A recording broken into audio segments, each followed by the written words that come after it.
Good morning, good afternoon, good evening, my beautiful people, depending on where you're watching from. It is your girl again, here I come. As the matter they hot, I say make I bring a come table. Yes, the Torire carriers come today now. INEC, INEC, they just they behave as if say their citizens no go school, their citizens no get brain. I don't understand.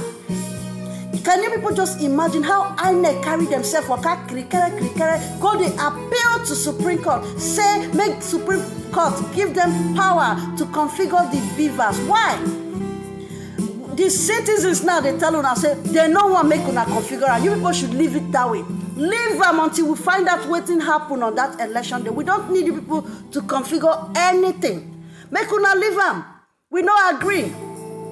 Thank God say we get people like Rufai Oseni, wey come out, come they explain, say, oh, this the way they want to do so. If it be say this the way they want to do so, now a way where they want to destroy all the evidence. So no, we no agree. And I hope say the Supreme Court no go listen to what that they ask for, and you no go grant them what that they ask for, because as the matter be like this, now they out as if say una citizens no know their left from their right, which is very, very bad.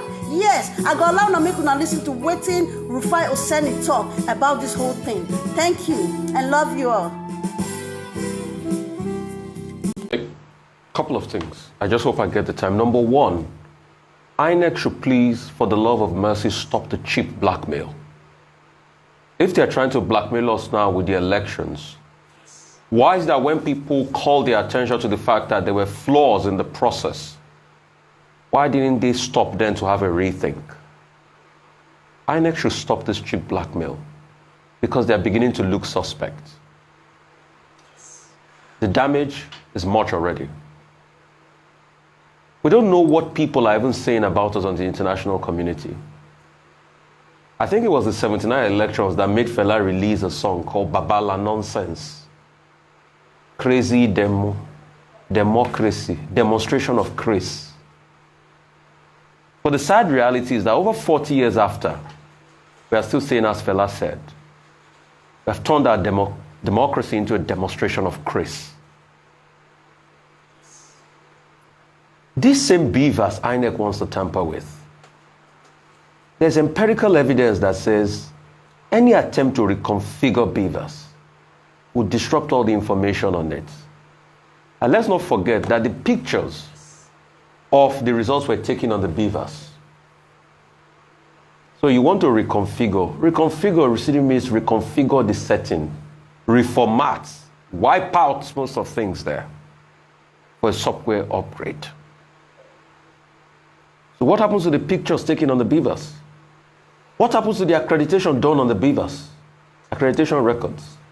We also have empirical evidence that says that information on the BVAS sometimes even take time to load about a month after. You remember the Osun election incident? Yeah. That we had a technical expert here that came to tell us that there were even variations in the results given to the party that first requested the BVAS information and the backend and the PDP. As we speak now, for the love of mercy, I think those materials should be taken away from INEC now, kept in a safe place. Because I don't trust the integrity of INEC still having those BVAS materials in their custody as we speak. If we want to truly scrutinize the process. Did INEC tell us that they were going to upgrade the BVAS before now? Were they not supposed to stipulate in the own guidelines they put out? And why do you need to reconfigure the BVAS? Is it not the same voting register it will have? And the same polling unit is allocated to? The same INEC that want to reconfigure has not been able to tell us what caused the technical glitch. All of a sudden, the same INEC that claimed that his commission was going to meet to review have not been able to come out with a review. And now they are so quick to go to courts to vary the hitherto ex parte given. People should not pee on our backs and tell us it's raining. Because we are fast turning this democracy into a demonstration of Chris. Nigerians are not crazy.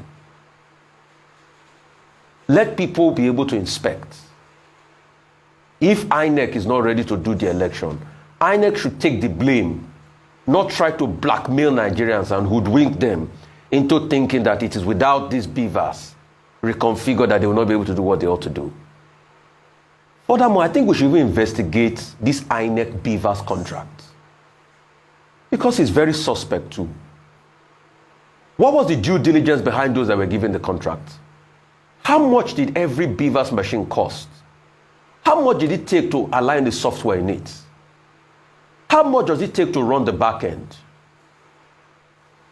I think INEC should be open to public scrutiny. And I think the EFCC should also investigate INEC on this BVAS machine and everything. But please, in all of this, they should remember, Nigerians are watching. And Nigerians are quiet because they want to believe in the process and trust in the courts. And when they are quiet, they also have a right to protest, like the PDP protested. And that's why I'm very shocked that rather for the APC to keep quiet and their spokesperson to keep quiet, they keep fanning the embers of war and inflaming the situation.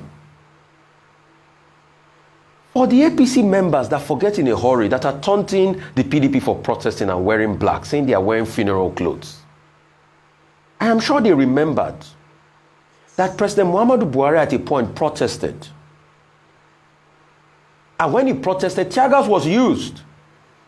And that led to the judgment that Femi Falana got, that you don't even need to get permission before you protest. Dr. Abati, you are the legal person. Am I lying on that? We all remember it was that protest, as a result of the inhalation of the tear gas, that led to the demise of Juba Kadibu. Let's not forget, people protested in the past. So if they can protest through in the past, the question is, why is it wrong for the PDP to protest? Why are they making the work even harder for President-elect Bola Tinubu? Because you see, and this is for President-elect Bola Tinubu, I hope these your spokespeople don't lead you astray. Because what they are doing is, they are doing the greatest disservice to you as a person. This is looking too triumphalist. This is looking too vindictive and puerile, to say the very least. This is looking too petulant. That anytime people have a constitutional right to challenge something, you either tell them to go to court and say they don't have any right to talk. I keep asking, if we want to build a country, it is righteousness that will exalt this country. Because the process that a lot of people have complained against favors you now doesn't make it right. And that's why when I asked the APC person here, that was here yesterday, that you claim that they were rigging too in favor of Labour Party in the Southeast. So why don't you just call for a redo of the election if you feel disgruntled? He couldn't talk. That speaks volumes. We should stand for righteousness. Because it favors you, even if it's not a just system, you should speak against it. Because what goes around comes around. Life is like a boomerang. And we keep keeping these hurts. Yorubas have been saying, Umbo, awala dede. It's in favor of you now. You are happy. But when it comes around, hope you will not complain. People have a right to protest. Peacefully, I should say. And nobody should mock anybody. All we want to do is to build a great country, devoid of partisanship. And Nigerian people, please, it's time for you to shine your eye. The political class are one. It is who will benefit the people and the processes that the people will stand up for. And if you are draining, you are waning in terms of inspiration, let Jennifer's doggedness inspire you. Despite the fact that she was hurt in the face, she continued with her process. She ensured she was going to vote. We must all embody the Jennifer spirit. We'll take a short break now. When we return,